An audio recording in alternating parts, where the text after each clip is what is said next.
नमस्कार। आज हम बात करने वाले हैं टिम फेरिस की एक बहुत ही दिलचस्प किताब टूल्स ऑफ टाइटन्स के बारे में। जी। इस किताब में ना 200 से ज्यादा मतलब बेहद सफल लोगों के इंटरव्यूज का निचोड़ है। बड़े बड़े नाम हैं इसमें, बिल गेट्स, आर्नोल्ड श्वार्ज़नेगर जैसे। जी हाँ, बिल्कुल। तो आज हम इसी किताब में थोड़ा गोता लगाएंगे और देखेंगे कि सेहत, पैसा और सोच को लेकर क्या खास बातें सामने आती हैं। और ये सिर्फ कोई टिप्स की लिस्ट नहीं है ना।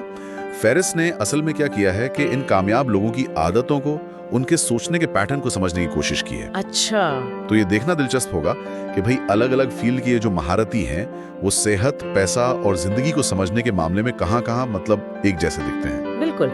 तो फिर शुरुआत सेहत से ही करते हैं, क्योंकि फेरिस भी इस पर काफी जोर देते हैं। हाँ हाँ, किताब में एक लाइन भी है, एक अच्छा दिमाग एक अच्छे शरीर में ही रह सकता है। सही बात है। और हमने देखा है कि कई कामयाब लोग सुबह की रूटीन को बहुत बहुत अहमियत देते हैं, जैसे जल्दी उठना, ध्यान करना, कुछ लिखना मतलब जर्नलिंग। हाँ, व्यायाम। हाँ, व्यायाम।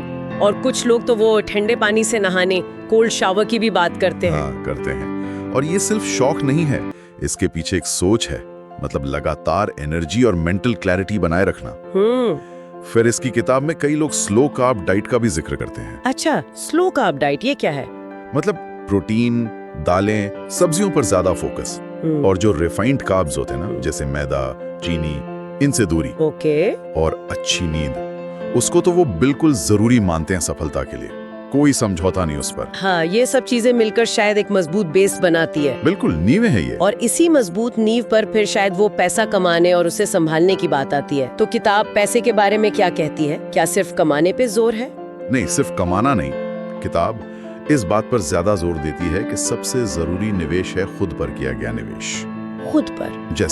जैसे नई चीजें सीखना, किताबें पढ़ना, अपनी स्किल्स को बढ़ाना, ये।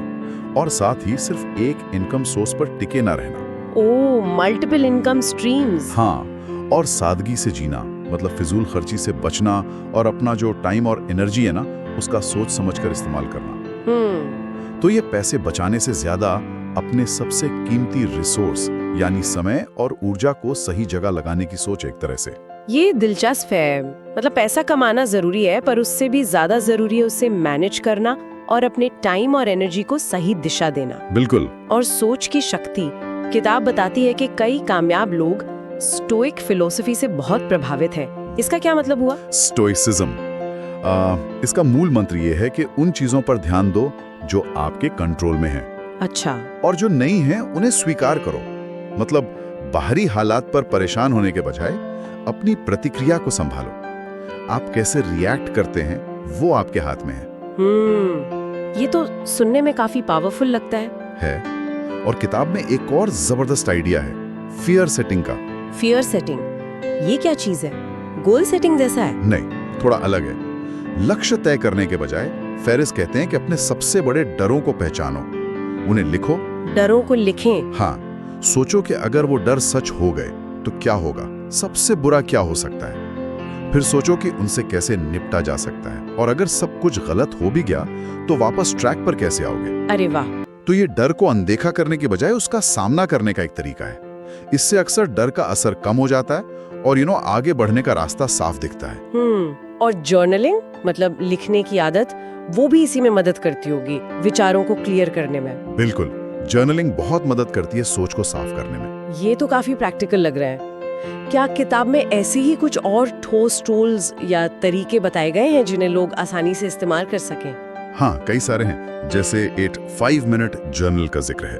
5 मिनट जर्नल? हाँ, सुबह उठकर बस कुछ मिनट निकालने हैं, उन चीजों के बारे में लिखना है जिनके लिए आप शुक्रगुजार हैं, और दिन के लिए अपना इरादा सेट करना है। छोटी सी आदत है, पर सोच को पॉजिटिव रखने में मदद करती है। अच्छा, ये तो किया जा सकता है। बिल्कुल। फिर वो 80-20 नियम की बात है। हाँ, पैरेटो प्रिंसिपल। वही, मतलब उन 20% कामों या चीजों पर फोकस करना जिनसे 80% नतीजे मिलते हैं, ताकि फालतू की मेहनत से बचा जा सके, एनर्जी सही जगह लगे। और एक बैचिंग शब्द भी मैंने सुना था किताब के कॉन्टेक्स्ट में। हाँ, बैचिंग, इसका मतलब है एक जैसे कामों को इकट्ठा करके एक साथ निपटाना। जैसे सारे ईमेल एक साथ चेक कर लिए, या सारी कॉल्स एक ही टाइम स्लॉट में कर ली। इससे होता क्या है कि बार बार काम बदलने में जो दिमागी एनर्जी लगती है ना, वो बचती है, फोकस बना रहता है। एग्जैक्टली। और एक बहुत जरूरी स्किल जो किताब बताती है, अपनी प्रायोरिटीज के हिसाब से ना कहना सीखना। हाँ, ये मुश्किल होता है कई बार। होता है, पर हर चीज के लिए हाँ कहना वो अक्सर आपको कहीं नहीं पहुंचाता।